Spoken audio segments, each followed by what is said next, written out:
This is a scenario here that Paul had Oh, yes. shared with us here a little bit. It's once again, for those that are online, you can make it bigger by full screening it. Let me just say one little thing just before we do this. We're going to only focus on one scenario here, Fernando. We have created a new module, Module 4. Okay, great. That in partnership with the Spinal Cord Injury BC. Yes. And the Law Foundation. And and the Law Foundation had recognized that looking at the legal side Yes. of the CISO program. And so Ken Kramer and myself are in close to completing this module, and can't wait to have it out because it kind of goes through a number of these scenarios actually. Oh, perfect. Okay. And it's actually, so I'm going to share one today because we're just running out of time. Yep. But these scenarios kind of go into real live situations that CISO employers have gone through and have faced, and then start looking at some of the legal aspects of this. So some of this will quirk your brain to kind of go want to know a lot more when you read this. But let's go through these points there, Fernando. And you've got a better eyesight than me, so do you mind reading that? Yep, so I'll just abbreviate when possible here. Chris, the person as an employee, Patricia, for 8 years, regularly arrives late, which of course causes a lot of difficulty. She ignores Chris because she's doing things that she feels is more important, and she forgets to do her daily routine tasks. She has a really poor attitude when Chris confronts her and also about improving her performance. Chris has told her verbally on many occasions to arrive on time and to attend to him in a timely manner. But all of these instructions that were put in writing were not followed, basically. And one day, Patricia comes in 10 minutes late for the start of her shift. When Chris confronts her, she rudely tells him to keep it together and tells him that she'll be with him in a minute.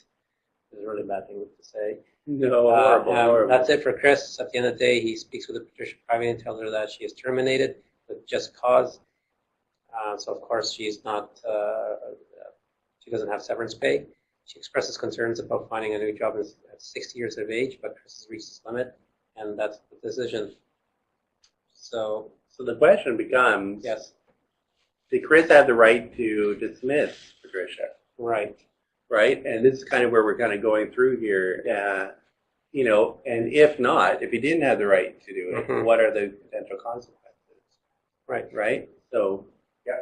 So, it is small, but I'll read it out. As an employer, you are generally relieved of the requirement to provide a dismissal employee with notice or pay in lieu of notice, where that employee is dismissed for misconduct serious enough to meet the legal standards of just cause. Just cause can range from a persistent inability to meet the standards of the job to serious actions such as theft or dishonesty. Where there are problems with the employee's performance, the employer must, number one, advise the employee that they are not meeting the reasonable standards of performance, ensure the employee has the opportunity to improve their performance, advise the employee that failure to meet the stated standards may result in termination. And this example highlights the importance of documentation and documenting employee issues and doing appropriate research before making decisions. Had Chris followed these steps, he would have provided Patricia with clear guidance on expectations in a way that would increase the chance she would improve her performance. He would also have the documentation he needs to justify decisions about her employment if she did not improve.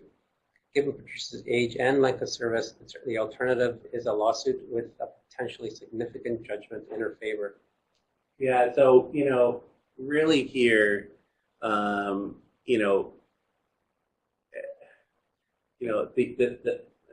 snap reaction probably from Chris wasn't the best way to go about it. Yeah. The fact that he really hadn't documented any other problems that previously in regards to coming late, there's no documentation. Yes.